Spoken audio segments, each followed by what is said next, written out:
Rebecca handed me the pregnancy test at my desk the same morning I was supposed to preach about the blessing of children.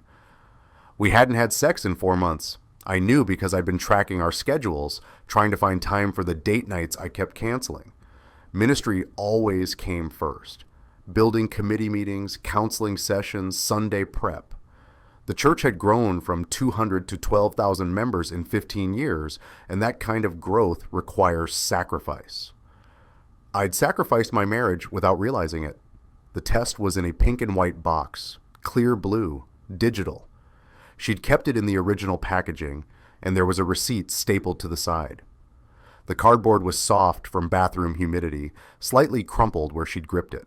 When I picked it up, it made that distinctive crinkle sound that seemed too loud in my office. 8 weeks, Rebecca said. She was smiling. Her hand rested on her stomach in that universal gesture of expectant mothers. Can you believe it? After all these years of being so careful with my schedule, God finally blessed us. I looked at the receipt. The timestamp said 9:47 p.m. 3 weeks ago. The drugstore was across town from our house, the CVS on Providence Road near the convention center. I knew exactly where I'd been at 9:47 that night. Session meeting at the church. 12 elders discussing next quarter's budget. It ran until 11. And I knew where Rebecca had been. She told me she had an overnight women's ministry retreat. There was no retreat that weekend. I would have known. I sign off on all ministry activities. Daniel? Rebecca's voice pulled me back. Aren't you excited?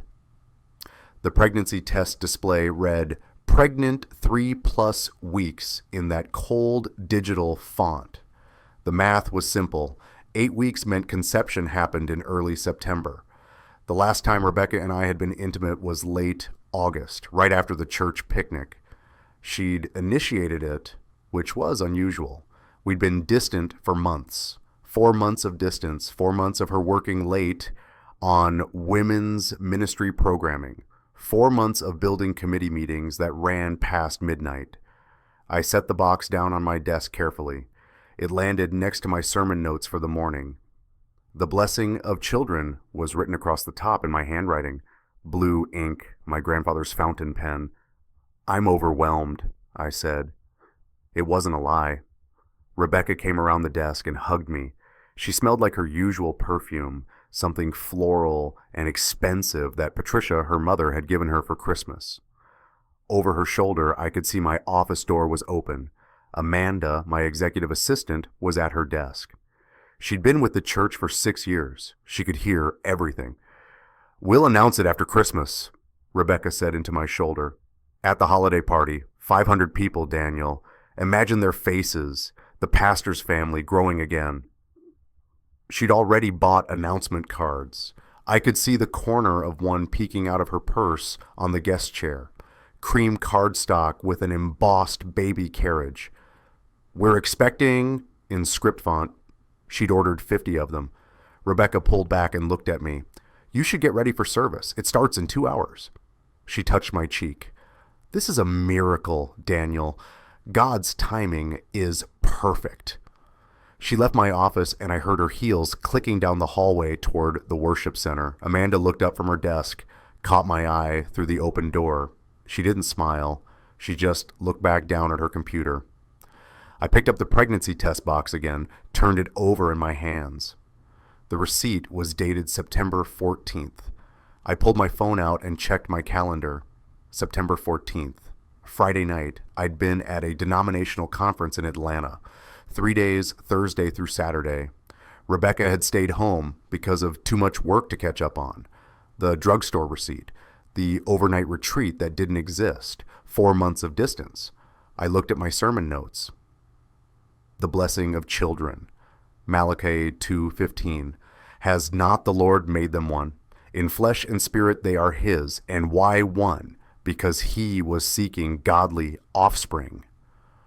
My hand was shaking. The brass desk clock my grandfather gave me was ticking on the corner of my desk. It needed winding every week, a ritual my brother James taught me 20 years ago before he died. Time, integrity, family, the inscription read on the base. I hadn't wound it this week. I'd forgotten. The ticking was getting slower. I put the pregnancy test box in my desk drawer, locked it. The key made a sharp click in the silence. 2 hours until Sunday service. 4,000 people waiting in 3 services, 50,000 more watching the live stream. All of them expecting me to deliver a message about God's blessing on families. And I had to figure out whose baby my wife was carrying. The sanctuary was already half full when I walked onto the platform. Grace Covenant Megachurch, 12,000 members, 150 staff, $45 million annual budget. We'd just broken ground on a new worship center that would seat 8,000.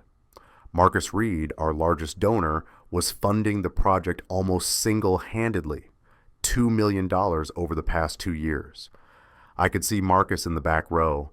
Third service usually drew our biggest givers, the ones who slept in on Sundays and came for the 11 o'clock. He was wearing a dark suit, expensive, the kind with surgeon's cuffs that showed off cufflinks. He was smiling at someone in the front section. I followed his gaze. Rebecca was sitting in the front row, right side, where pastors' wives always sit. She was wearing blue, my favorite color on her. Her hand rested on her stomach again. Our secret, except it wasn't ours. Marcus smiled at her. She smiled back. The worship team finished the opening song. Tyler, our youth pastor, was leading this morning. He's 29, engaged to a sweet girl from the college ministry. They're getting married in June. I'm supposed to officiate. Tyler thinks I have wisdom about marriage. Good morning, Grace Covenant, I said into the microphone. 4,000 people responded. The sound system carried my voice to the overflow rooms, to the nursery, to the 50,000 people watching from home. Let's turn in our Bibles to Malachi chapter 2. The pregnancy test box was still in my suit jacket pocket. I'd meant to leave it in the office, but I'd grabbed my jacket without thinking. Every time I moved, the cardboard crinkled slightly. No one else could hear it over the rustle of 4,000 people opening Bibles. But I could hear it. Every breath, every gesture, every movement, crinkle, crinkle, crinkle. Today we're talking about the blessing of children, I said. My voice was steady.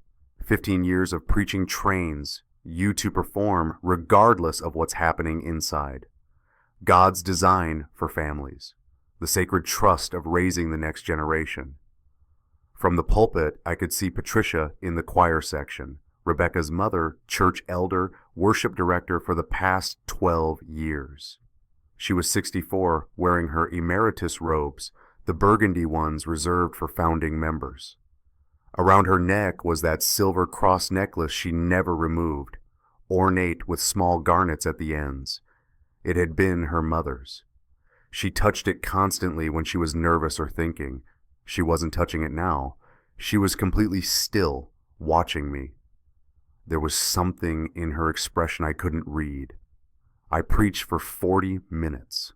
I talked about Abraham and Sarah waiting for Isaac, about Hannah praying for Samuel, about Elizabeth's miracle pregnancy in her old age. I quoted Psalm 127, "Children are a heritage from the Lord, offspring a reward from him." 4,000 people hung on every word. They didn't know that my wife's pregnancy might be someone else's heritage, someone else's reward.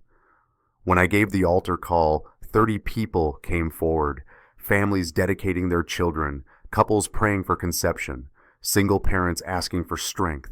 I laid hands on every one of them and prayed. I asked God to bless their families with love, faithfulness, and godly offspring. The words tasted like ash in my mouth. After service, I stood in the lobby shaking hands. It's what megachurch pastors do. Make yourself available, be present, let people feel seen. A woman in her 50s stopped me. Pastor Daniel, that message was exactly what I needed to hear. My daughter just told us she's pregnant. Your words about trusting God's timing? She squeezed my hand. Thank you. God's timing is perfect, I heard myself say. Marcus Reed walked past with a group of men from the building committee. He nodded at me. Professional, respectful. He had a leather portfolio under his arm, probably the campaign materials. The new worship center was his passion project. He'd been meeting with Rebecca weekly to discuss interior design, branding, donor cultivation strategy, weekly meetings, late nights, building campaign ledger. I watched him leave through the main entrance. He got into a black Mercedes, the same Mercedes I'd seen in our church parking lot at 10 p.m. last Tuesday. I'd been working late in my study, caught a glimpse through the window. Rebecca had told me she was working late too, planning women's ministry programming for the fall semester. James Carter found me standing there, associate pastor, my best friend for 20 years. We went to seminary together. He was the best man at my wedding. "You okay?" James asked quietly. The lobby was still crowded, people milling around, but James has this way of creating private space in public settings. "Why do you ask?" "Because you just preached about faithfulness and blessing with the saddest eyes I've ever seen." James touched my shoulder. "Talk to me." I couldn't. Not yet. Not until I knew. "I'm fine," I said, "just tired, growing a church this size." "We preach forgiveness until we have to practice it," James said. It was something I'd said to him years ago when his marriage went through a rough patch. His wife had an emotional affair with someone from her gym. They'd worked through it. Counseling, accountability, rebuilding trust. I'd counseled them. I'd told them that forgiveness was possible, that grace covers everything. I didn't know if I believed that anymore. "I need to get home," I said. "Rebecca's waiting." James nodded, but his eyes were worried. "Call me if you need anything. I mean it, Daniel." I drove home in silence. Our house was 15 minutes from the church, a 4-bedroom colonial in one of Charlotte's better neighborhoods. The mortgage was manageable on my salary, plus Rebecca's salary as director of women's ministries. We'd bought it 7 years ago when the church started growing rapidly. Patricia had helped with the down payment. A gift, she'd said, an investment in our future. The house was empty when I got there. Rebecca had texted, "Going to lunch with Mom. See you at home around 3. I went upstairs to our bedroom, stood in the doorway, looking at the space where my marriage had lived for 15 years. King bed with the white duvet Rebecca picked out, her nightstand with a stack of leadership books and her reading glasses, my nightstand with my Bible and a photo of Emily from her high school graduation. Emily, our daughter, 19 years old, sophomore at Liberty University, studying worship arts. She wants to be like her mother, leading women's ministries, impacting lives. She idolizes Rebecca. What would this do to her? I looked at the floor near Rebecca's side of the bed. That's where I'd found it 3 days ago when I was picking up laundry. A small metal object, cold and heavy. I'd assumed it fell out of my pocket. I wear cufflinks sometimes for formal church events, but when I picked it up, I saw the engraving. MJR. I'd put it on Rebecca's nightstand thinking she'd return it to whoever it belonged to. Building committee members were always leaving things at our house. We hosted meetings here regularly, but it was still there. 3 days later, still on her nightstand. I picked it up now. Gold, engraved in script font. Small diamond chips at each corner. It was heavy in my palm, the kind of weight that comes from real gold, not plated. I turned it over. There was a jeweler's mark on the back. Charlotte Fine Jewelry, Marcus Jameson Reed, our largest donor, the man building our new sanctuary, the man my wife met with every week for campaign strategy, the man who smiled at her from the back row of the church while I preached about faithfulness. I asked Rebecca about the cufflink when she came home that evening. We were in the kitchen. She was making tea, chamomile, her favorite. The kettle was whistling. "Oh," she said, not looking at me. "That's Marcus's. Building committee was here yesterday. He must have taken off his jacket and it fell out." She poured hot water into her mug. The steam rose between us. "I'll give it back to him at our meeting tomorrow." "What meeting?" "Campaign strategy. We're finalizing the donor recognition wall." She added honey to her tea, stirred it slowly. The spoon made soft clinking sounds against the ceramic. Why? Just wondering. That was when I knew she was ready with answers, the way she didn't pause, didn't ask why I was asking, just had an explanation ready, smooth, and reasonable. That's when I knew she'd been preparing for this conversation. I started looking Monday morning, not because I wanted to find something, because I needed to not find something. I needed Rebecca's explanation to be true. I needed the cufflink to be innocent. I needed the pregnancy to be a miracle of bad timing and ovulation cycles I didn't understand. But I'm good with details. It's what makes me a good pastor. I remember names, dates, patterns. I notice things. Amanda helped without knowing she was helping. Hey, can you pull up the building committee calendar for the past 6 months? I asked her Monday morning. I need to verify some meeting dates for the board report. She sent me the spreadsheet. 18 meetings over 6 months. 6 of them were marked Strategy Session, DC Home. Daniel Cross, home. My home. But I'd only been present for 3 of those meetings. The other 3 had been nights I was traveling, conference in Atlanta, pastor's retreat in the mountains, denominational gathering in Raleigh. Rebecca had hosted building committee meetings at our house when I wasn't home, with Marcus. I pulled Rebecca's expense reports next. As ministry staff, we all submit monthly expenses, gas, meals, conferences, supplies. It's how we maintain accountability in a large church. September, 3 receipts for dinner at the Capitol Grill, Charlotte's most expensive steakhouse. 2 receipts from the Ritz-Carlton Uptown, room service charges. 1 receipt from the CVS on Providence Road, dated September 14th, 9:47 p.m., all of them marked Women's Ministry Planning Sessions. The Capitol Grill receipts listed 2 meals each time. The room service charges were for bottles of wine. The CVS receipt was for vitamins, pain reliever, and a pregnancy test. I sat in my office staring at the spreadsheet. Amanda was at her desk outside. James was leading staff chapel in the sanctuary. Marge, our church secretary, was making copies in the workroom. The building was full of people, 150 staff members doing ministry, serving Jesus, building the kingdom, and I was sitting here looking at receipts that proved my wife had been lying to me for months. My phone buzzed. Dr. Sarah Mitchell, our church counselor. Daniel, do you have a minute? I need to ask you about something. I walked down to her office. Sarah is 38, PhD in clinical psychology, licensed therapist. She's been with us for 4 years. Excellent counselor. The church pays for her to provide free counseling to members. We see it as part of our care ministry. Close the door, Sarah said when I arrived. I did. Her office was small but warm. Comfortable chairs, soft lighting, a white noise machine to ensure privacy. The walls were covered with degrees, licenses, and 1 framed verse. The Lord is close to the brokenhearted. I need to ask you something, Sarah said carefully, and I need to be very direct because I may have crossed an ethical line. Okay? Rebecca has been in counseling with me for the past 8 weeks. She told me you knew, that you'd suggested it, but based on something she said in our session this morning, Sarah paused. You don't know, do you? The room felt very small. No. I'm so sorry. She specifically told me you were aware and supportive. If I'd known you didn't know, I would have... Sarah stopped, looked at me.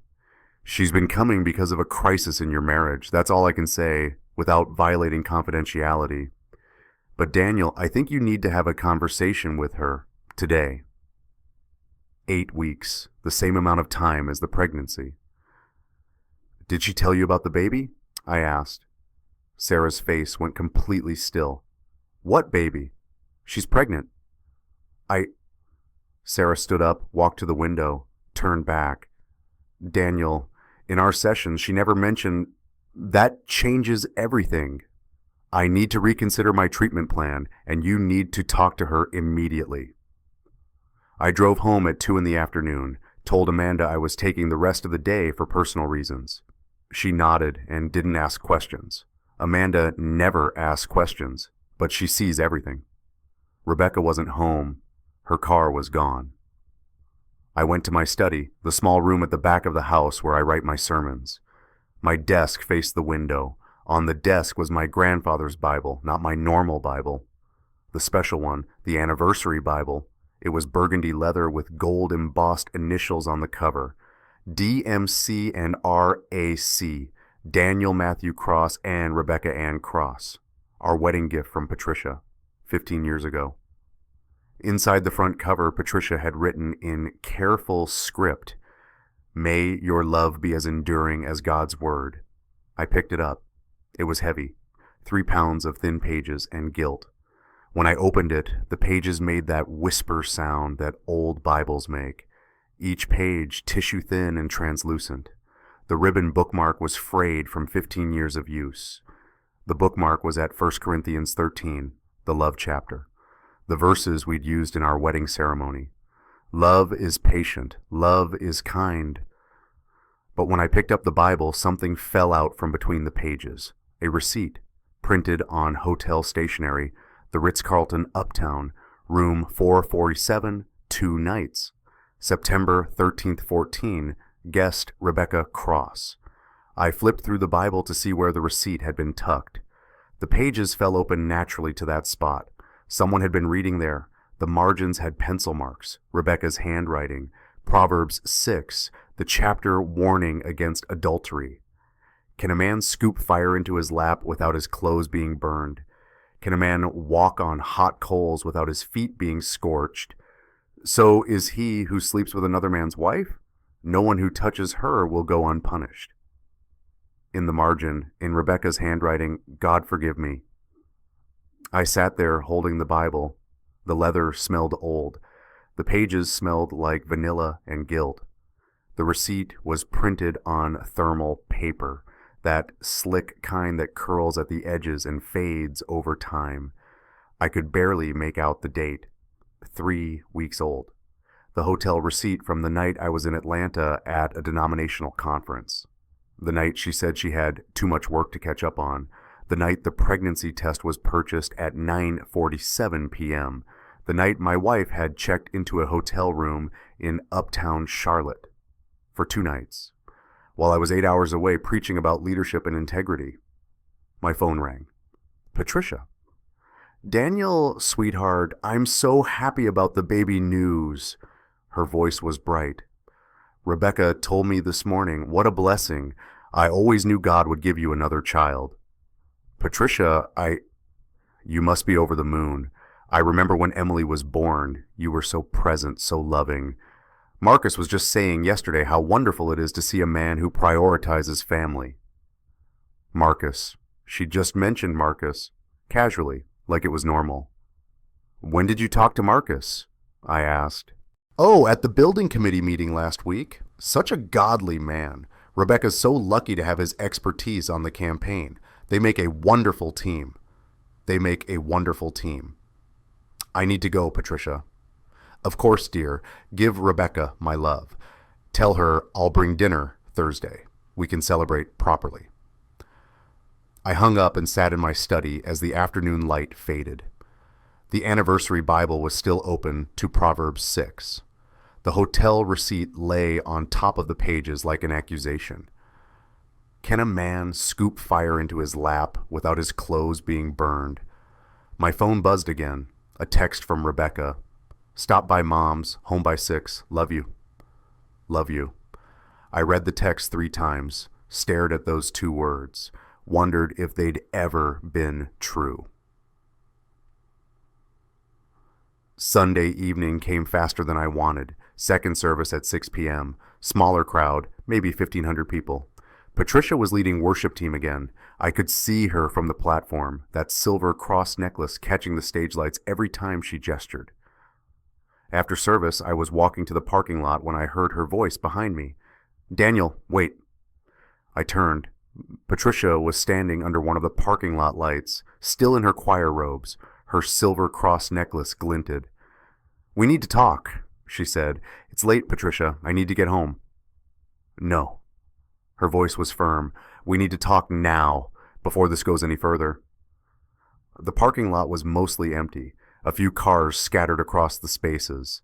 The main building lights were still on, but this corner was shadowed. Patricia walked closer. She wasn't smiling. "You found something, didn't you?" she said. "I can see it in your face, you know." My heart was pounding. "Know what?" "About Rebecca and Marcus." She said it so calmly, like she was commenting on the weather. "I can tell you figured it out. You're too smart not to have pieced it together by now." The world tilted. She knew. Rebecca's mother knew. "How long—" I couldn't finish the sentence. "Does it matter?" Patricia touched her cross necklace. That nervous habit. Except she didn't seem nervous. She seemed resolute. "What matters is what you do now." "What I do." My voice was rising. "Patricia, my wife is pregnant with another man's child. Your daughter is finally happy." Patricia cut me off. "For the first time in years, Daniel, she's actually happy. You're a good preacher. You've built an impressive ministry, but you've been a terrible husband." The words hit like physical blows. "You're never home," Patricia continued. "Always at the church, always in meetings, always prioritizing the congregation over your wife. Rebecca has been lonely for years. Years, Daniel. I've watched her fade, watched her lose herself in your shadow. You have the fame, the platform, the recognition. She's just Pastor Daniel's wife. Do you have any idea what that does to a woman?" "So she had an affair?" I couldn't believe what I was hearing. "That's the solution." "I introduced them." Patricia said it quietly, but the words exploded in the silence. 18 months ago, Marcus was looking for a church, and I suggested Grace Covenant. Then I made sure he joined the building committee. Then I arranged for him and Rebecca to work together on campaign strategy. I stared at her. You set this up?" "I prayed about it first." She clutched her cross necklace now, holding it tight. "I prayed for months, Daniel. Asked God to show me how to help my daughter.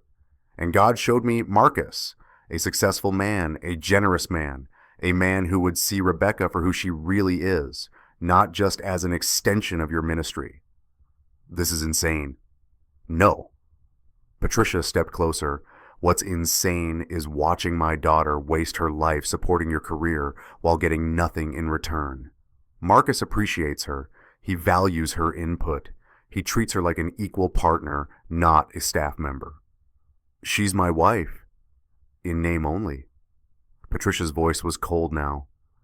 "When was the last time you took her on a real vacation? Not a ministry conference, not a church retreat, an actual vacation.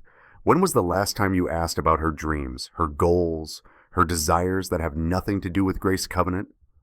I couldn't answer. "That's what I thought." Patricia adjusted her choir robe. "Marcus can give her the life you never could. He's wealthy, Daniel.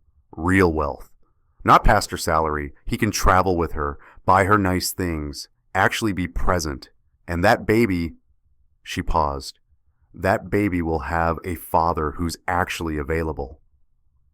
"You're telling me to raise another man's child." "I'm telling you to be grateful." Patricia's voice softened. "Marcus is willing to let you stay in the picture, to maintain the appearance of your perfect family for the sake of your ministry. Think about what's at stake here.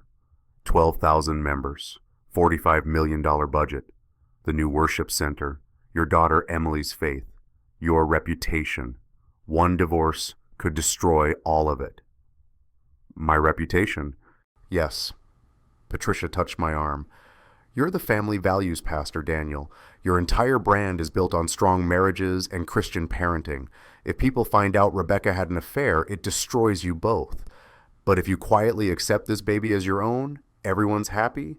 You keep your ministry. Rebecca gets what she needs from Marcus.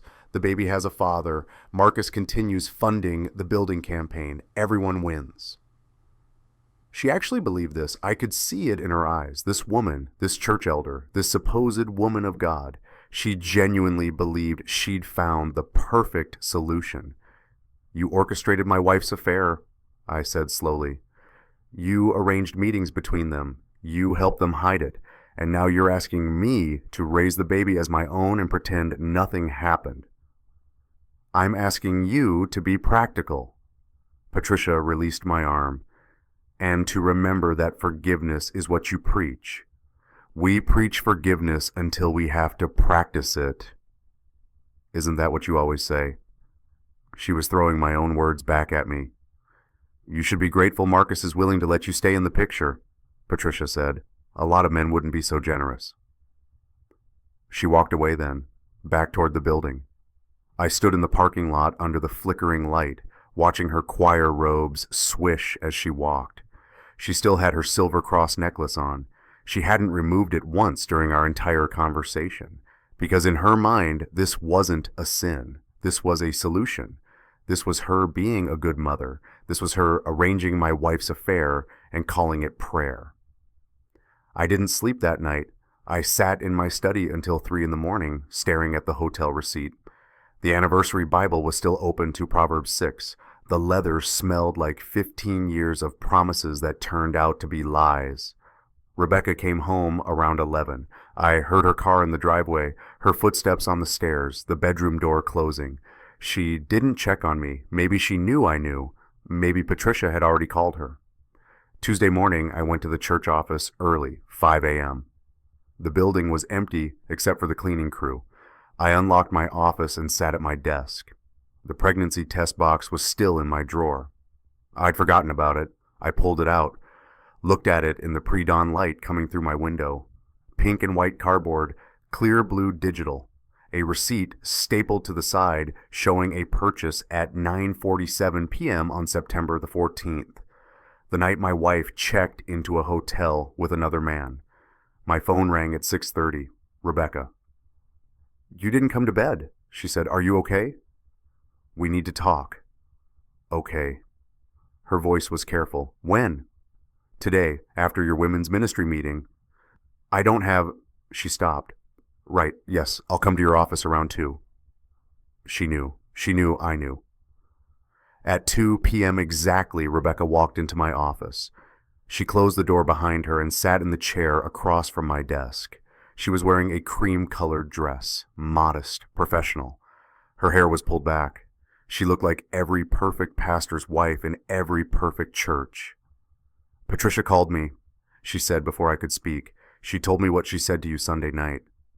So it's true. Yes. Just like that.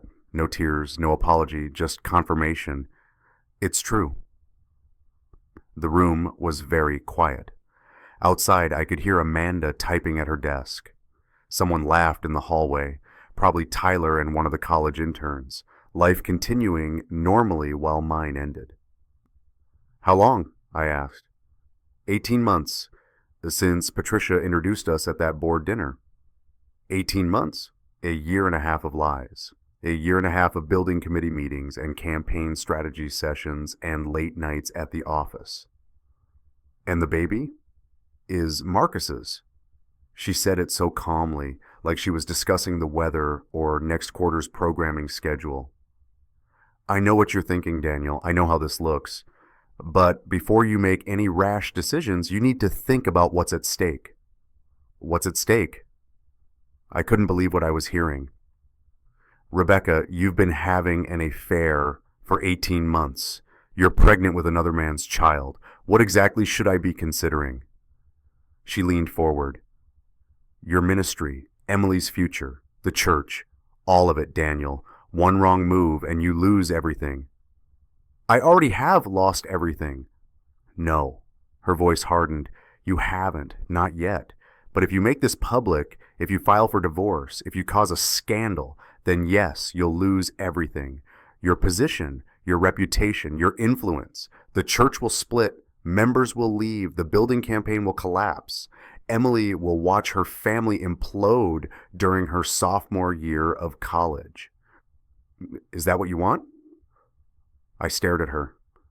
This woman I'd been married to for 15 years, the mother of my daughter, the woman who stood beside me as we built this ministry from nothing.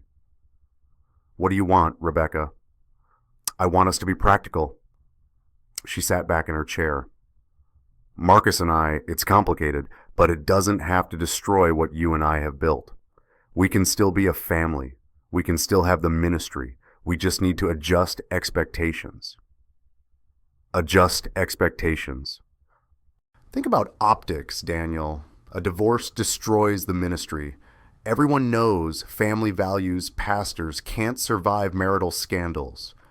But if we stay together, if we raise this baby, if we present a united front. She paused. Marcus has agreed to fund the new worship center, all of it, $15 million, and there's more where that came from. He wants to establish an endowment, a scholarship fund in our name. Daniel and Rebecca Cross Family Ministry Scholarship. Can you imagine the impact? You're asking me to raise another man's child so we can get his money? I'm asking you to think strategically.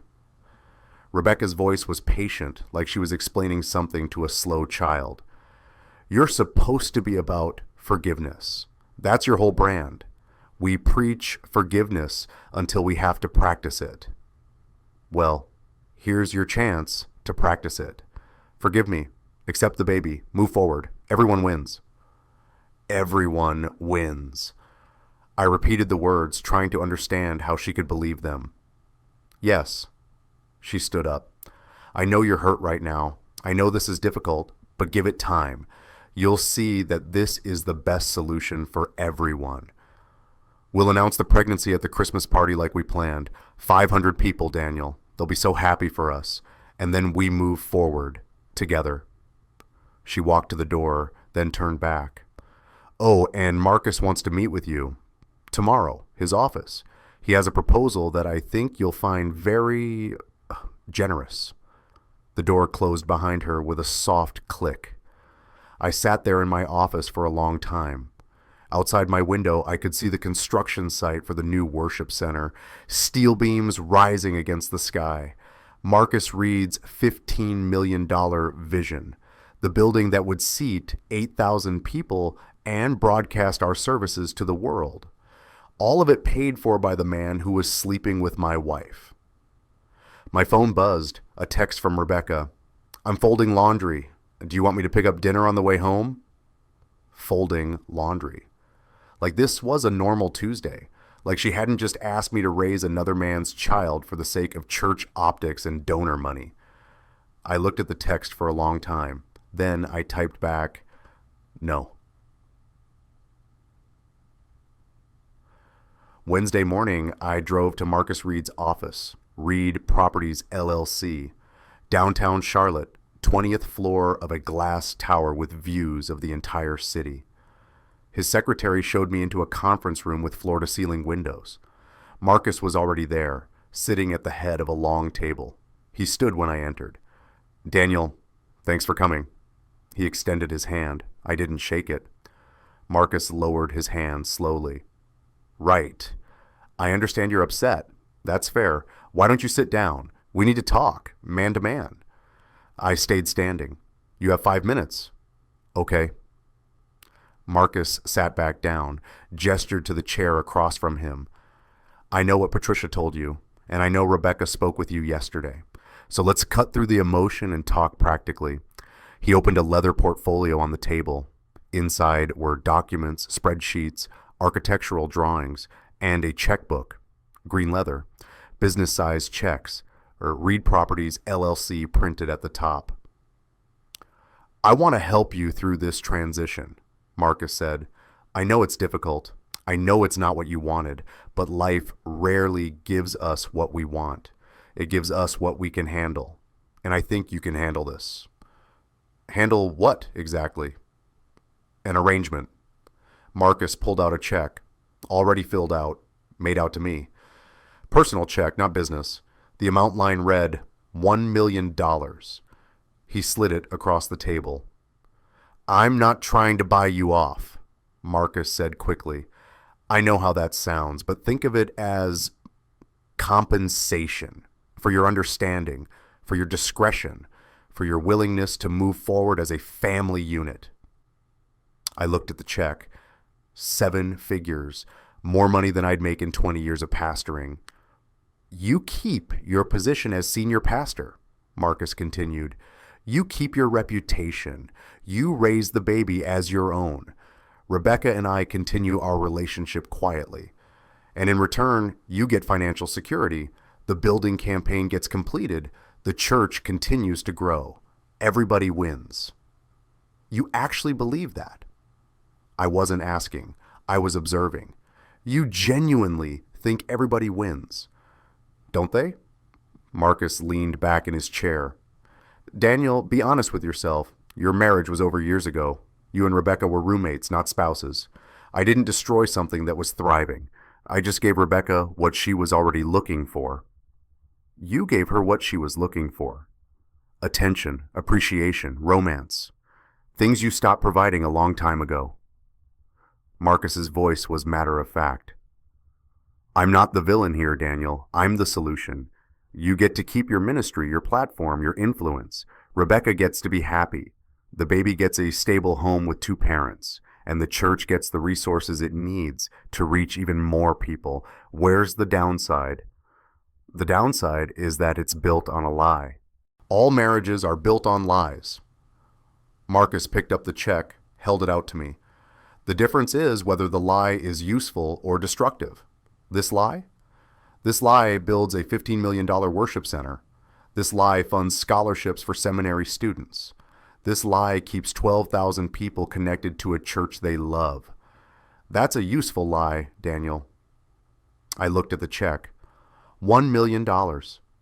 I thought about Emily's college tuition, the mortgage, the years of financial stress that come with ministry work.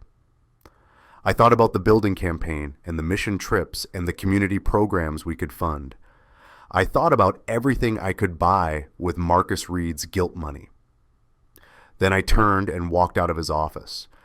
Behind me, I heard Marcus say quietly, "You'll change your mind. They always do." James found me in my office that afternoon. I was sitting at my desk, staring at nothing. The grandfather clock in the corner had finally stopped ticking. I'd forgotten to wind it for 2 weeks now. Time, integrity, family, the inscription read, all 3 had stopped working. "Marge needs to talk to you," James said. "And me. Both of us. She says it's urgent." We went to Marge's office. Margaret Chen had been our church secretary for 20 years. 58 years old, grandmother of 5, the most organized person I'd ever met. She knew where every document was, every receipt, every record. She was holding the building campaign ledger when we walked in. The navy blue binder, 3 inches thick, Grace Covenant Expansion 2025 printed on the spine. "I need to show you something," Marge said. Her voice was shaking. "I found this during the quarterly audit. I was reconciling donor contributions against committee expenses, and I was looking through the meeting notes to verify dates, and I found..." She opened the binder. "I found these." She turned to the section with Marcus's donor pledges. The pages were filled with numbers, dates, commitment letters, and in the margins, in Rebecca's handwriting, were notes, but they weren't campaign notes. "Can't wait to see you tonight. R. Last night was perfect. R. Counting down the hours. R. You make me feel alive. R. Page after page. 18 months of love notes hidden in plain sight in the building campaign ledger. The binder that sat in my office. That I'd reviewed in board meetings. That I'd presented to the congregation." "There's more," Marge said quietly. She pulled out a stack of receipts from the back of the binder. Hotel receipts, restaurant receipts, 2 years of documentation. These were filed as campaign expenses, but look at the dates. Every receipt was from a night I'd been traveling, conferences, retreats, denominational meetings. Every time I left town, Rebecca had an evening campaign strategy session with Marcus, and they'd billed it to the church. James sat down heavily. "Oh, Rebecca, what have you done?" "There's something else," Marge said. She pulled out her phone. "A woman came by the church this morning. She said her name was Jennifer Reed, Marcus's wife. She asked to speak with you, Daniel. I told her you were in meetings. She left this." Marge handed me a small jewelry box. I opened it. Inside was a gold cufflink, engraved MJR, identical to the one I'd found on my bedroom floor. She said to tell you she found this in Marcus's car, Marge continued. 6 months ago, she's known about the affair. She's been gathering evidence for divorce, and she hired a forensic accountant to review Marcus's donations to the church. Why? I asked. Because she suspected the donations weren't legitimate. Marge pulled out another document, a financial analysis. The accountant found that Marcus has been routing personal expenses through shell companies and writing them off as charitable contributions. Tax fraud, Daniel. Every penny he's given to this church, it's all been fraudulent. We have to return it, all of it. $2 million. The room spun. $2 million. Money we'd already spent on architectural plans, permits, site preparation, money that had funded staff positions and programs and outreach. If you've ever found yourself facing an impossible choice, truth that destroys everything or silence that preserves it, just type truth or protect in the comments. I heard myself say, though I wasn't sure why. Maybe because I needed to know I wasn't alone in this moment. That somewhere, someone else understood what it meant to have no good options. James put his hand on my shoulder. We need to call an emergency board meeting. Wait, I said. There's more we need to know. Marge, can you pull every piece of financial documentation we have on Marcus? Every donation, every expense, every interaction. I want to see all of it. Marge nodded. I'll have it ready by tonight. My phone rang. Jennifer Reed. Mr. Cross, this is Jennifer, Marcus's wife. Did you get the cufflink? I did. Good. Her voice was calm, controlled. I need you to know something. This isn't the first time Marcus has done this. He had an affair during his first marriage. Same pattern. Donations to his wife's charity, secret meetings. Eventually, he divorced her and married me. I thought I was different. I thought we were different. She laughed bitterly. We never are we? I'm sorry. Don't be. I'm divorcing him, and I'm making sure he loses everything. But I wanted to give you what I found. She paused. There's a USB drive in that jewelry box, under the cushion. Text messages between Marcus and Rebecca, 2 years of them. My lawyer said you'd need them for your divorce. I found the USB drive, small, black, containing 2 years of evidence. Thank you, I said. One more thing. Jennifer's voice softened. Rebecca's mother, Patricia, she knew from the beginning. She introduced them, encouraged the relationship. I have emails proving it. Patricia Sterling orchestrated this entire thing, Mr. Cross. Your wife didn't just have an affair. She was set up for one. The phone went dead. James was staring at me. Patricia knew? Patricia arranged it. I set the phone down carefully. 18 months ago, at a board dinner, she introduced Rebecca to Marcus specifically for this purpose. That's insane. That's Patricia. I looked at the USB drive. 2 years of messages, 2 years of my wife's betrayal, carefully documented. She thinks she's helping Rebecca, rescuing her from me. Marge cleared her throat. The board meeting. When should we schedule it? Tonight, I said, 8 p.m. emergency session. All 12 members. I want everyone there, including Patricia. The board meeting started at 8. All 12 members gathered in the church conference room. Patricia arrived last, still wearing her silver cross necklace. She sat at the far end of the table next to her allies, the older members who'd been with the church since the beginning. I stood at the head of the table. James sat to my right. Marge had prepared packets for everyone, financial documents, expense reports, the building campaign ledger with Rebecca's love notes, the forensic accountant's report. Thank you all for coming on short notice, I said. We have a situation that requires immediate attention. I explained everything, Rebecca's affair, Marcus's fraudulent donations, the tax implications, the need to return $2 million, the love notes in the building campaign ledger. I didn't mention Patricia's involvement yet. I wanted to see how she'd respond. The room erupted in shocked conversation. Questions flew. How long had this been going on? Did Rebecca know about the tax fraud? What would happen to the building campaign? What about the church's reputation? Patricia sat silently through all of it, her hand resting on that silver cross necklace. Finally, Gerald Mitchell, one of the older board members, spoke up. Daniel, I'm deeply sorry for what you're going through personally, but we need to think about the church. 12,000 members, 150 staff, millions in annual budget. We can't let a personal crisis destroy what we've built. What are you suggesting? James asked. I'm suggesting we handle this quietly. Gerald looked around the table. Daniel, you file for divorce if you must, but privately, no public announcement. We tell the congregation that Rebecca is stepping down for personal reasons. We restructure the building campaign without Marcus's involvement. We return the fraudulent donations quietly, and we move forward. Move forward? I couldn't believe it. Gerald, my wife had an affair with our largest donor. That donor committed tax fraud using our church. This isn't something we can just quietly restructure. Can't we? Patricia spoke for the first time. Her voice was calm. Daniel, Gerald is right. We need to protect the church. Your marriage is your private business. This board shouldn't be involved in personal matters.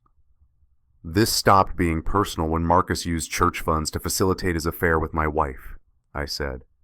That's not proven, Patricia countered. Those expense reports could have legitimate explanations. The love notes in the margins. James held up the building campaign ledger. Patricia, Rebecca wrote love notes to Marcus in official church documents. Mistakes in judgment, Patricia said smoothly. Not criminal acts. Daniel, you're hurt, I understand that. But you're letting your emotions cloud your judgment. The wise thing, the godly thing, is to handle this quietly and protect the congregation. I looked at her. This woman who'd orchestrated my wife's affair, who'd introduced Rebecca to Marcus, who'd encouraged their relationship for 18 months. And now she was sitting in a church board meeting, wearing her cross necklace, talking about godly wisdom. When did you introduce Rebecca to Marcus? I asked. Patricia's hand tightened on her necklace. What? You heard me. When did you first introduce my wife to Marcus Reed? What board dinner was it? What date? The room went very quiet. I don't remember exactly. Was it 18 months ago at the donor appreciation dinner? The one where you specifically requested that Rebecca sit at Marcus's table because you thought they'd work well together on campaign strategy? Patricia's face was completely still.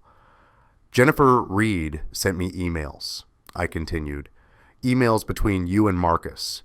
You recruited him to this church, Patricia. You researched his background. You found out he was divorced, wealthy, looking for a new church home. And you brought him here specifically to give Rebecca an option outside her marriage. That's not... Patricia started. You wrote him an email 6 weeks before he joined. I pulled out my phone, read from the screen. Marcus, I think you'll find Grace Covenant to be exactly what you're looking for. My daughter is the director of women's ministries. Brilliant, accomplished, and underappreciated. I think you two will have a lot to discuss. Looking forward to introducing you. Gerald was staring at Patricia. You set this up. I was trying to help my daughter. Patricia's composure cracked. You don't understand what it's like watching Rebecca waste her potential on a man who can't see what he has. Daniel has never appreciated her, never valued her contributions. She's been living in his shadow for 15 years, playing the perfect pastor's wife while he gets all the credit, all the recognition, all the glory. So you arranged an affair? James's voice was incredulous. I arranged an option. Patricia stood up. Rebecca deserves better than this, better than a husband who's married to his ministry, better than a life of sacrifice for a church that will forget her the moment Daniel retires. Marcus can give her the life she deserves, the life I want for my daughter. And the baby? I asked quietly. What about the baby? Patricia looked at me. That baby will have a father who's actually available, not someone who prioritizes 4,000 strangers over his own family. The words hung in the air. Gerald cleared his throat.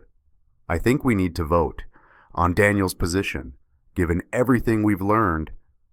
You're voting on whether to remove me? I couldn't believe it. We're voting on what's best for the church, Gerald said. This situation is untenable. Either we support Daniel and risk massive scandal, or we encourage a quiet transition and maintain stability. A quiet transition, I repeated. You mean force me out? I mean give you a generous severance package and allow you to resign with dignity, Gerald said, before this becomes public and destroys everything. James stood up. This is insane. You're punishing Daniel for being the victim. We're protecting the church, Patricia said. She'd regained her composure. Daniel can find another ministry, but this church, this congregation, they can't just start over. We have a responsibility to preserve what's been built. The vote was called 6-6. 6 members voted to support my immediate resignation. 6 voted to support me staying. The tie meant we needed a 7th vote. We looked at the empty chair at the end of the table. Where's Richard? Someone asked. Richard Ashford, Rebecca's father, Patricia's husband, board member for 15 years. He'd been notably absent all night. He's not coming, Patricia said quietly. He knows how he'll vote, and he knows it will hurt either his daughter or his son-in-law, so he's recused himself. The room fell silent. We'll table the vote, Gerald said finally, until Richard makes a decision. Meeting adjourned. Everyone filed out. Patricia was the last to leave. She stopped at the door, turned back to look at me. You could have avoided all this, she said, if you'd just been a better husband. Then she left, her silver cross necklace catching the fluorescent lights one last time. James and I stayed in the conference room after everyone left. It was nearly midnight. The church was dark and empty, just the two of us and the wreckage of my ministry. She's done this before, James said suddenly. Patricia, this isn't her first time. What do you mean? I was thinking about what she said, about wanting better for Rebecca, about arranging options, and I remembered something. James pulled out his phone. 20 years ago, when I first came to this church, there was another daughter, Rebecca's older sister, Sarah. She was engaged to a guy from her graduate school. Nice guy, working class background. Patricia hated him. I never met her because she left, moved to Oregon, cut off all contact with the family. James was scrolling through his phone. I kept in touch. We're Facebook friends. Let me see if I can find her. He found her profile. Sarah Sterling, now Sarah Morrison, living in Portland, married to someone who wasn't the graduate school boyfriend. I'm going to call her, James said. It's past midnight. It's only 9 p.m. in Portland. She answered on the first ring. James Carter, I haven't heard from you in years. Her voice was cautious. Is this about my mother? Yes, and your sister. Sarah, is Patricia trying to control another marriage? Oh, God. Sarah's voice went flat. Who is it this time? Rebecca and Daniel. Tell whoever it is to run. Sarah's words came fast. Tell them Patricia will never stop. She'll destroy their marriage and call it help. She'll manipulate and scheme and justify every bit of it with religion. And when it's over, when the marriage is dead, she'll stand there with her cross necklace and say she was just trying to protect her child. What happened to you? James asked gently. 20 years ago, I was engaged. Michael Thompson. He was getting his PhD in education. He was brilliant, kind, hardworking. He came from a poor family, worked 3 jobs to pay for grad school. Patricia hated him from day one, said he wasn't good enough, that I deserved someone with better prospects. Sarah's voice shook. She offered him $10,000 to leave me, told him I deserved a better life than poverty and struggle, told him if he really loved me, he'd let me go. Did he take it? Yes, And I didn't find out until 3 years later. 3 years of thinking he just stopped loving me. 3 years of thinking I wasn't enough. Sarah paused. Patricia did it to save me. That's what she told me when I confronted her. She was saving me from a life of financial struggle. She was giving me a chance at something better. I'm sorry, James said. Tell whoever Patricia's targeting, tell them she sees herself as a savior, not a manipulator. In her mind, she's rescuing people, and she'll never admit she's wrong because she genuinely believes she's doing God's work. James looked at me. It's Daniel. She orchestrated his wife's affair. Silence on the other end. Then, of course she did. Let me guess. She found someone wealthy. Someone who could give Rebecca the life Patricia always wanted for her? Marcus Reed, real estate developer, multi-millionaire. There it is. Sarah laughed bitterly. Patricia couldn't stand that Rebecca married a pastor. Not enough money, not enough status, not enough of what Patricia values. So she found someone who was enough and made sure they met. Tell Daniel I'm sorry. Tell him to protect his daughter, because Patricia won't stop with Rebecca. She'll move on to the next generation. The call ended. James and I sat in the dark conference room. Outside, I could see the construction site for the new worship center, steel beams silhouetted against the night sky. Marcus Reed's $15 million vision, built on fraud, built on lies, built on my wife's affair and my mother-in-law's manipulation. We have to tell the congregation, James said. I know. It'll destroy the building campaign. I know. Some members will leave. I know. I looked at my friend. But what's the alternative? Stay quiet? Let Patricia keep manipulating? Let Marcus keep committing fraud? Raise another man's child and pretend everything's fine? No, James said firmly. No, we tell the truth, whatever it costs. My phone rang. I looked at the screen. Emily.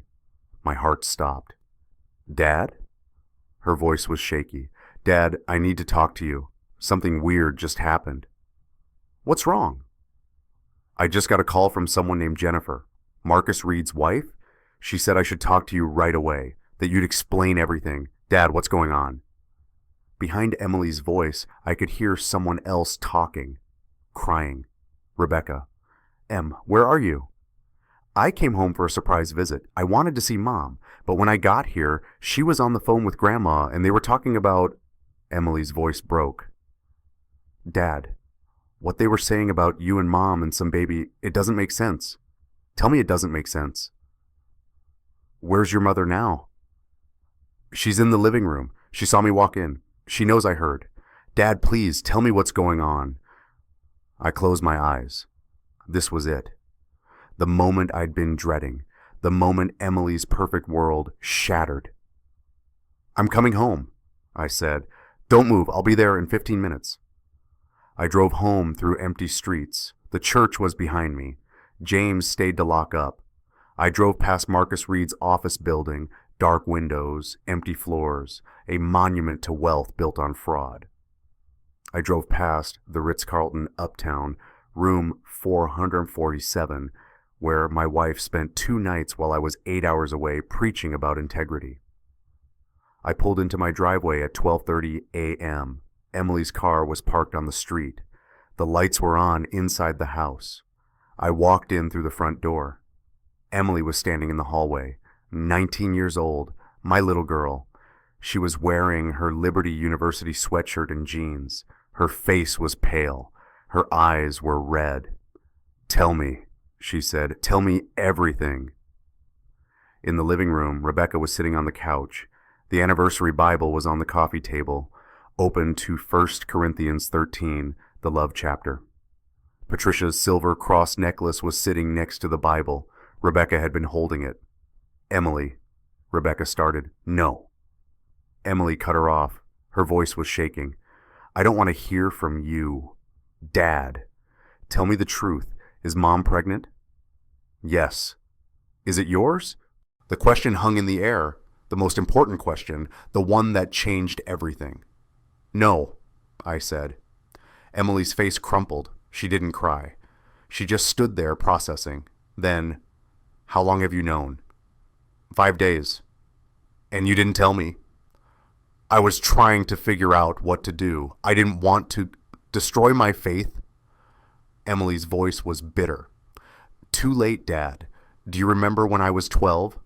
I asked you if Christians could break their vows to God. You said no. You said vows were sacred. You said commitment was the foundation of faith. She looked at Rebecca. What do I believe now? Rebecca stood up. Emily, sweetie, this is complicated. Your father and I... Were you going to tell me? Emily demanded. Or was I supposed to just accept a new sibling and never know? Were you going to lie to me for the rest of my life? We were trying to protect you, Rebecca said. From what? The truth? Emily's voice rose. You're pregnant with another man's baby. Grandma helped you do it, and Dad's supposed to just... What? Forgive and forget?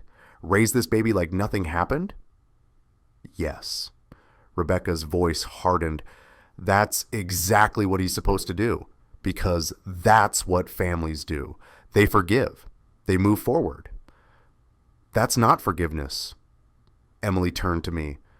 Dad, remember when I was 12 and I asked you that question? You said Christians can't break their vows to God because vows are sacred.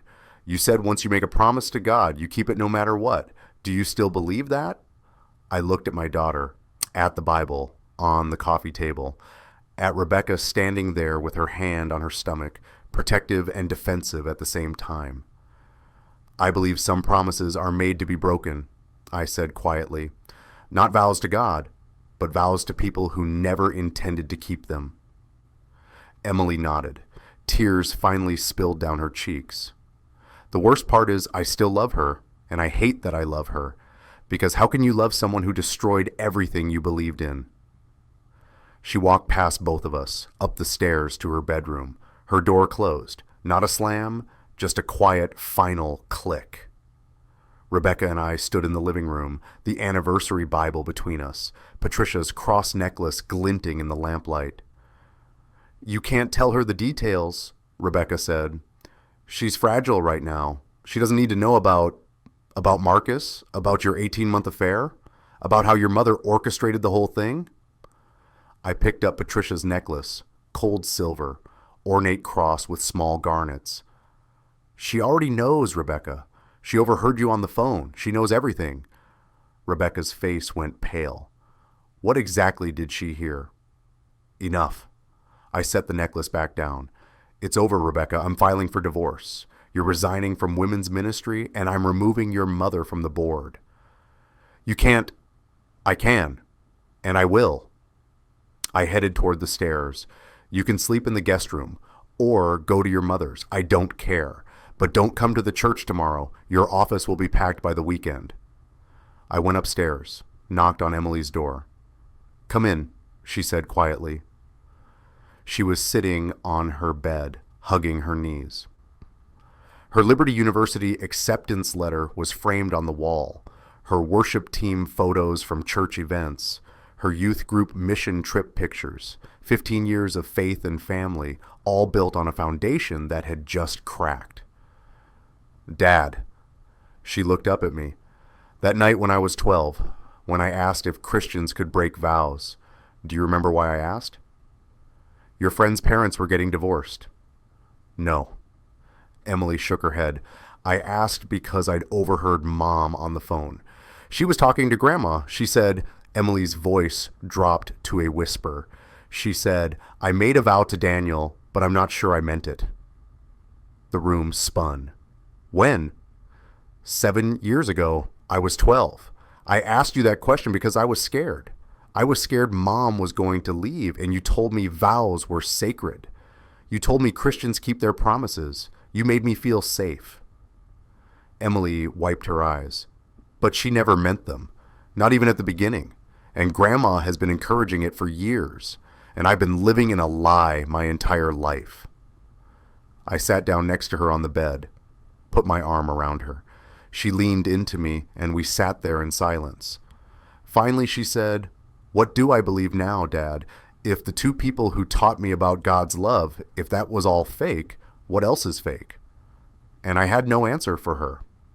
Thursday morning, I met with a lawyer. James came with me. The office was downtown, 3 blocks from Marcus Reed's building. We could see his office windows from the waiting room. The lawyer's name was Michael Torres. He'd been general counsel for a church in Atlanta before going into private practice. James had known him for years. Based on what you've told me, Michael said, reviewing my documents, you have grounds for fault-based divorce in North Carolina. Adultery is clear. You have hotel receipts, text messages, witness testimony. The affair is documented. He looked up. But there's a larger issue, the tax fraud. What about it? If Marcus Reed has been routing personal expenses through shell companies and claiming them as charitable donations to your church, that's federal tax evasion. The IRS will investigate, and they'll audit your church. Every donation he's made will be scrutinized. You'll likely have to return everything with penalties. $2 million, I said, possibly more, depending on what the investigation finds. Michael leaned back in his chair. Daniel, I need to be clear about what you're facing. Filing for divorce means going public. Going public means the affair becomes known. That triggers the IRS investigation. The church loses Marcus's donations. The building campaign collapses. Members will leave. Staff will resign. This will be messy and expensive and very, very public. I know. The alternative is what your wife suggested. Stay married, raise the child, keep it quiet. The church continues. Your ministry continues. It's not ideal, but it's stable. It's also a lie. Michael nodded. Yes, it is. So the question is, which do you value more, stability or truth?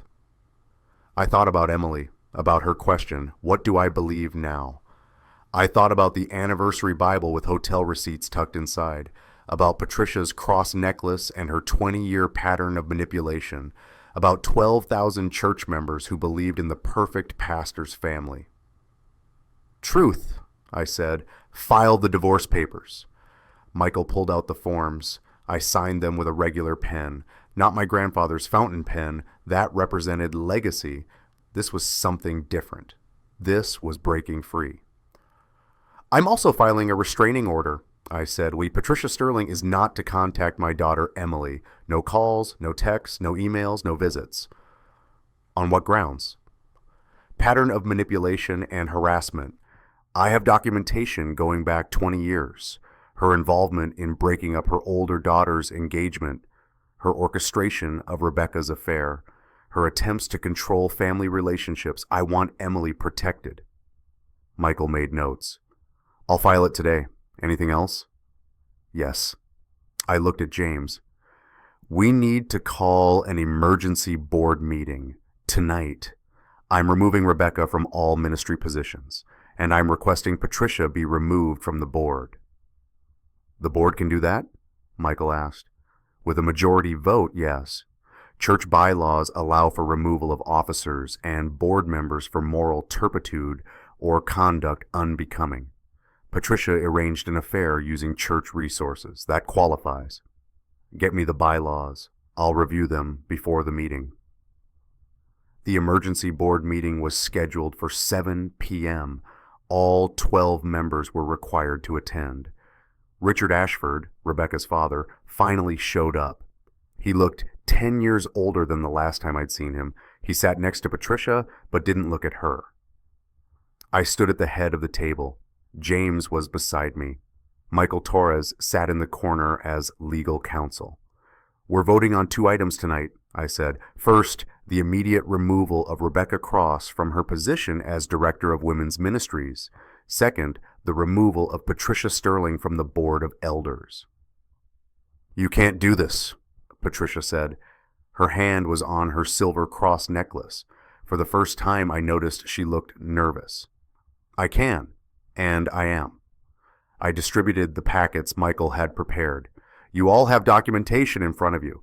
Rebecca's affair with Marcus Reed, Patricia's involvement in orchestrating that affair, the fraudulent nature of Marcus's donations, the IRS investigation that's now underway, and the church's legal obligation to remove officers who have violated moral and ethical standards. Gerald Mitchell was reading through the documents. His face was getting redder by the second. Patricia, you did this? You actually arranged your daughter's affair? I was trying to help. You used church resources to facilitate adultery and tax fraud. Gerald's voice was shaking. How is that helping anyone? Rebecca was unhappy. Daniel was neglecting her. Marcus could give her. I don't care what Marcus could give her. Gerald slammed his hand on the table. You orchestrated an affair using our church as cover. You brought a criminal into our congregation. You put our entire ministry at legal risk. And now you're sitting here with that cross necklace, acting like you're the victim? Patricia's hand dropped from the necklace. I vote to remove Rebecca Cross from women's ministry, Gerald said, and I vote to remove Patricia Sterling from this board immediately. One by one, the votes came in, 7-5. 7 members voted to remove Rebecca. 7 voted to remove Patricia. The tie was broken by Richard, Rebecca's father. He voted against his wife and daughter. Richard, Patricia started. No. Richard's voice was quiet but firm. You've destroyed enough. I won't let you destroy this church too. The vote passed. Rebecca was removed from women's ministry effective immediately. Patricia was removed from the board. Her emeritus status was revoked. Her name would be removed from donor recognition walls, from the history displays, from every place it appeared in the church. Patricia stood up slowly. She took off her silver cross necklace, the one she never removed, and set it on the table. I did everything for my family, she said. Everything I did was out of love. No, I said quietly. Everything you did was out of control. There's a difference. She walked out. Richard followed her, but not to comfort her, to drive her home, and then I learned later to pack his own bags. He filed for separation 3 days later. The meeting adjourned. The board members filed out, somber and shaken. James and I stayed behind. It's done, James said. Not yet. I looked at my phone. December 15th, Christmas Eve service was in 9 days. One more thing left. I spent the next week rewriting my Christmas Eve sermon.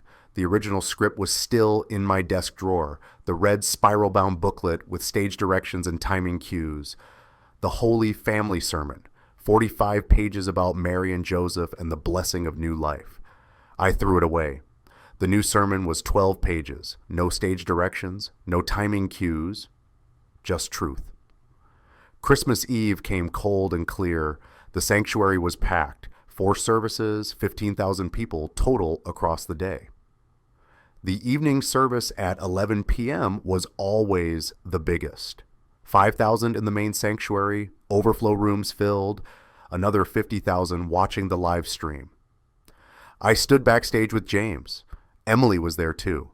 She'd stayed home from Liberty, deferring her spring semester to process everything that had happened. She was thinner than she'd been 2 weeks ago, quieter, but she'd agreed to come tonight. You ready? James asked. No.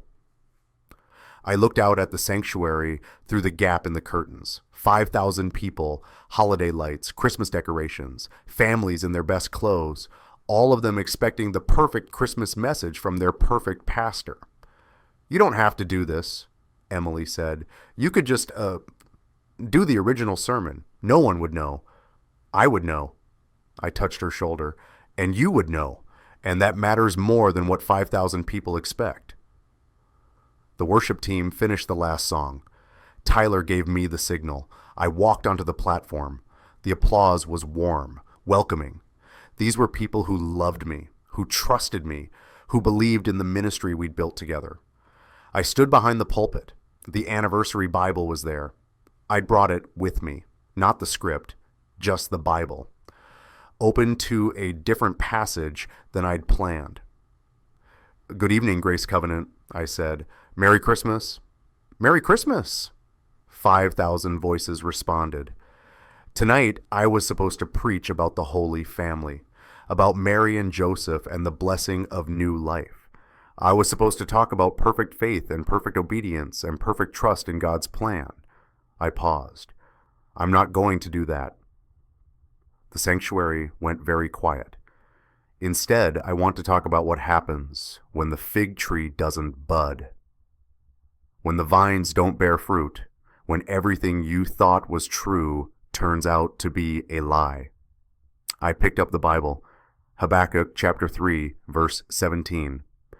Though the fig tree does not bud, and there are no grapes on the vines, though the olive crop fails and the fields produce no food, though there are no sheep in the pen and no cattle in the stalls, yet I will rejoice in the Lord. I will be joyful in God my Savior.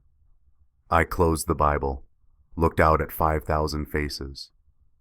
Some of you have heard rumors over the past 2 weeks about my marriage, about leadership changes, about investigations and resignations. I'm not going to go into details. This isn't the place for that, but I want to say something about truth. I took a breath. For 15 years, I've preached about family values, about strong marriages, about commitment and faithfulness, and I believed every word. I built my ministry on those principles. I built my identity on being the pastor with the perfect family. The sanctuary was absolutely silent, but the perfect family was a lie. And when I discovered that lie, I had a choice. I could maintain the image, keep everyone comfortable, preserve what we'd built, or I could choose truth, even though truth is messy and painful and expensive. I looked directly at the camera, 50,000 people watching from home. I chose truth because a faith built on lies isn't faith at all. It's just performance. Someone in the back started clapping, slowly. Then another person, then another. I hadn't expected that. I'm not telling you this to hurt anyone, I continued. I'm telling you because I used to think forgiveness meant accepting everything, that grace meant never drawing boundaries, that faith meant staying silent when speaking up would cost me something. I picked up the Bible again. I was wrong. Forgiveness is releasing your right to vengeance. Boundaries are protecting your right to peace. You can do both. You can forgive someone and still walk away from them. The clapping was spreading. James was standing now in the front row where he always sat during my sermons, applauding, then Tyler, then Marge, then others. I used to say, we preach forgiveness until we have to practice it, I said. Like practicing forgiveness meant enduring anything. But real forgiveness sometimes means saying, I forgive you, but I can't stay. I forgive you, but this ends now. I forgive you, but my peace matters more than your comfort. The entire sanctuary was standing now, 5,000 people on their feet. Not because I'd given them a perfect Christmas message, because I'd given them permission to choose truth over image. I read the rest of Habakkuk 3, about rejoicing in God even when everything fails, about finding faith when the fig tree doesn't bud, about trusting the Lord when there's no evidence to trust. When I finished, the sanctuary was silent again. Then James called out from the front row, Merry Christmas, Daniel. Thank you for showing us what faith really looks like. Merry Christmas, James. I walked off the platform. Emily was waiting backstage. She hugged me tight. I'm proud of you, Dad, she whispered. That was worth more than 5,000 people's applause. The consequences came fast. Marcus Reed's business partners withdrew their investments within a week. Jennifer's divorce took everything. The house, the cars, half his business interests. The IRS investigation froze his accounts. He called me 3 weeks after Christmas. This wasn't supposed to happen, he said. His voice was different, smaller. I was trying to help. The church, Rebecca, everyone. I thought, you thought you could buy your way out of consequences, I said. You were wrong. I hung up. Rebecca moved in with Patricia. The two of them isolated together in Patricia's house. Emily refused to see either of them. Richard had filed for separation and moved into an apartment downtown. The Sterling family had imploded. The church had to return $2 million to the IRS. Marcus's donations were flagged as fraudulent. We held a congregational meeting to explain what had happened. Not all the details, but enough. Some members left, maybe 300 families, others stayed. Most stayed. The building campaign was put on indefinite hold. We couldn't afford it without Marcus's donations. Some people were angry about that. They'd been looking forward to the new worship center, but others understood. James put it best in a staff meeting.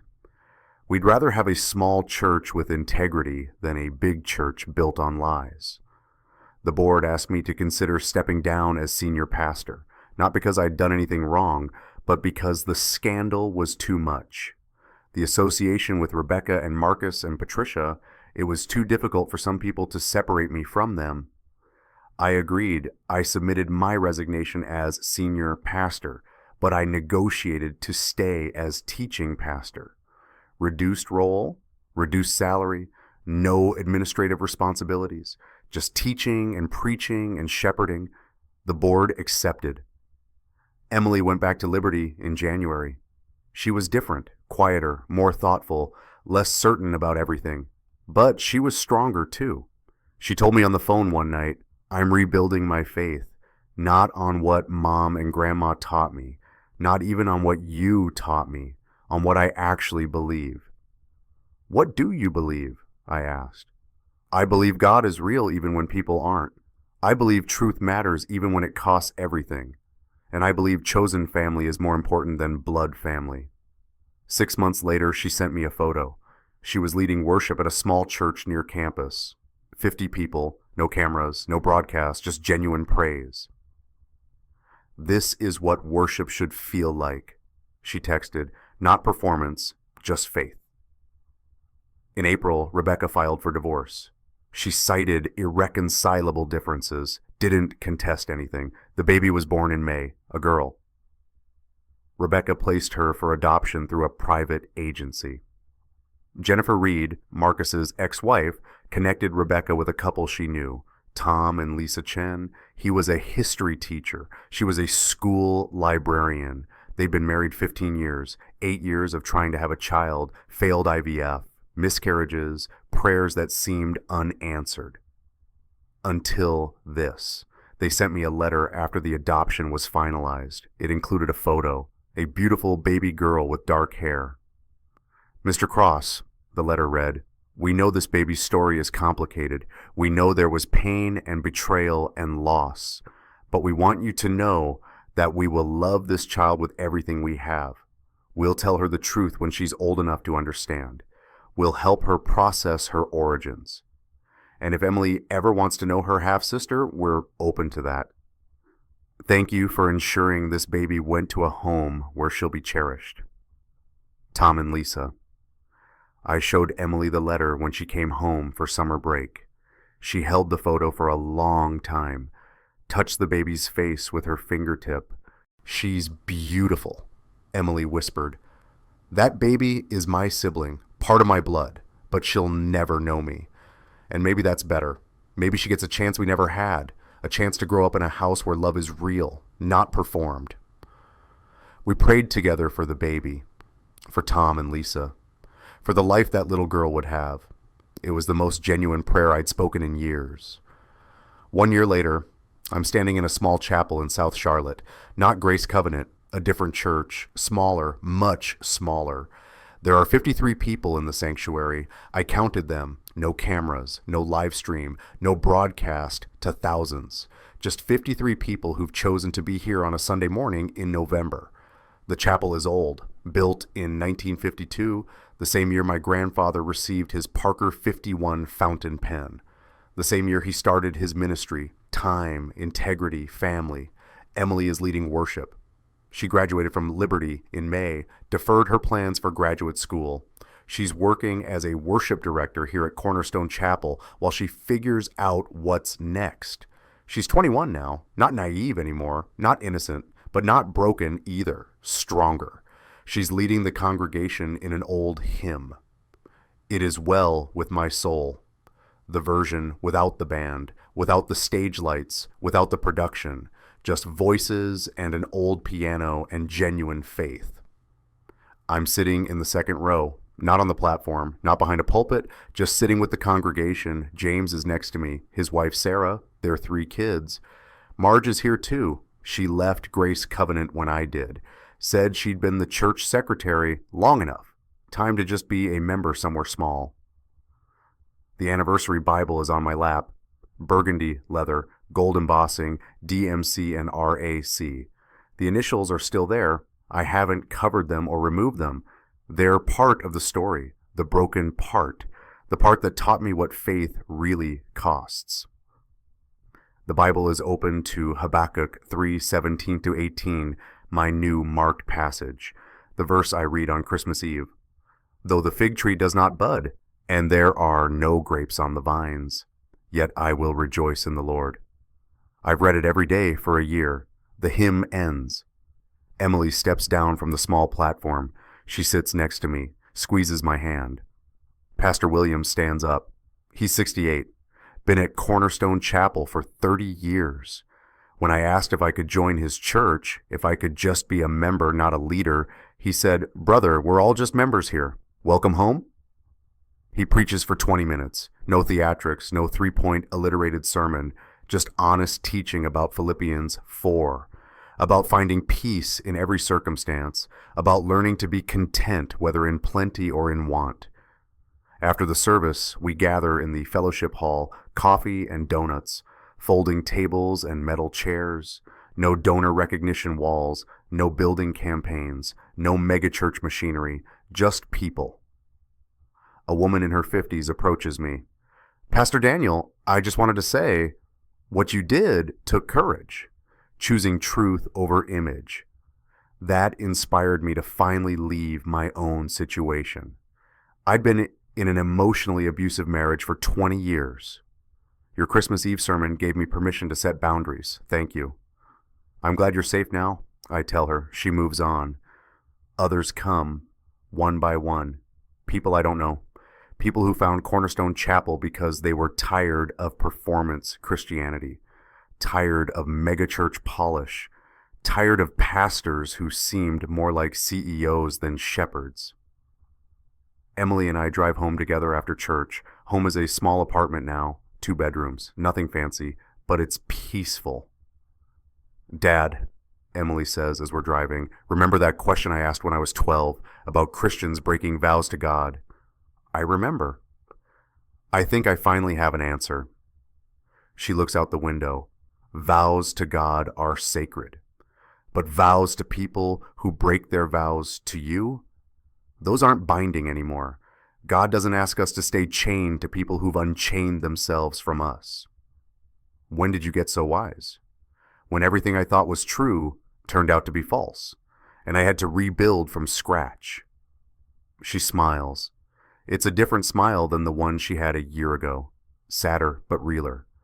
The foundation collapsed, so I had to dig deeper, find bedrock instead of sand. We pull into the apartment complex. Emily gets out, then turns back. "You know what I learned, Dad? The perfect family was the perfect lie. But this," she gestures between us, "this is real. We're more family now than we ever were in that big house with Mom and Grandma performing perfection." We go inside, make lunch, spend the afternoon reading and talking and being present with each other. No ministry obligations, no church emergencies, no performance required, just peace. That night I get an email from Sarah Morrison, Patricia's older daughter, the one who moved to Oregon 20 years ago. "Daniel," she writes, "I heard what happened. I'm sorry it took losing everything for you to see who Patricia really is, but I'm glad you got out. I'm glad you protected Emily. She's lucky to have a father who chose her over image. Give her my love, and tell her something for me. Survivors don't just survive, they thrive. She will too. Sarah." I forward the email to Emily. She writes back 3 words. "I already am." 2 years after that Christmas Eve sermon, I'm standing in the same small chapel. Cornerstone, 53 members, no cameras, no broadcast. But today is different. Today, Emily is being commissioned as a youth pastor. Her first official ministry role, not at a megachurch. at a small church in Virginia where she'll work with 30 teenagers who need someone to show them what real faith looks like. Pastor Williams is praying over her, his hands on her shoulders. The congregation surrounds her, 53 people who become family. When the prayer ends, Emily stands. She's 23 now, strong, clear-eyed, unashamed of her scars. "I want to say something," she tells the congregation. "When I was 19, my world ended. Everything I believed about faith and family and God, all of it collapsed. I spent months angry, hurt, lost." She pauses. "But then I started rebuilding. Not on what I was told to believe, on what I discovered was true. And what I discovered is this: God is faithful even when people aren't. Truth matters even when it costs everything. And chosen family." She looks at me, at James, at Marge, at Pastor Williams. Chosen family is more powerful than blood. The congregation responds with quiet amens. "So when I go to Virginia, I'm going to teach those teenagers something my dad taught me." Emily's voice strengthens. "We preach forgiveness until we have to practice it. And when we practice it, real forgiveness with real boundaries, that's when we discover who we really are." She sits down. The service continues. "But I'm not really listening anymore. I'm thinking about that phrase. We preach forgiveness until we have to practice it. I said it 3 years ago defending Rebecca to James, defending the idea of grace without limits. Patricia threw it back at me in that parking garage.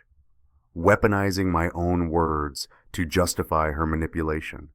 Emily asked about it the night she discovered the truth, questioning whether forgiveness meant staying. And now she's transformed it. Forgiveness with boundaries, grace with wisdom, love with self-respect. The motif has evolved from naive platitude to weapon to wisdom. That's the journey. That's the arc. That's what faith looks like when it's tested by fire. After the service, Emily and I walk to the parking lot. The November air is crisp, clear. The sky is that perfect blue that only happens in autumn. "You ready for Virginia?" I ask. "I think so." She unlocks her car, a used Honda, nothing fancy. Everything she owns fits in the back seat. "Dad, can I ask you something?" "Anything." "Do you regret it? Choosing truth over the ministry? You could have had 12,000 members, a $45 million budget, a broadcast reaching hundreds of thousands. Instead, you have 53 people in a 70-year-old chapel. Do you ever wish you just stayed quiet?" I think about it. Really think about it. "No," I say finally.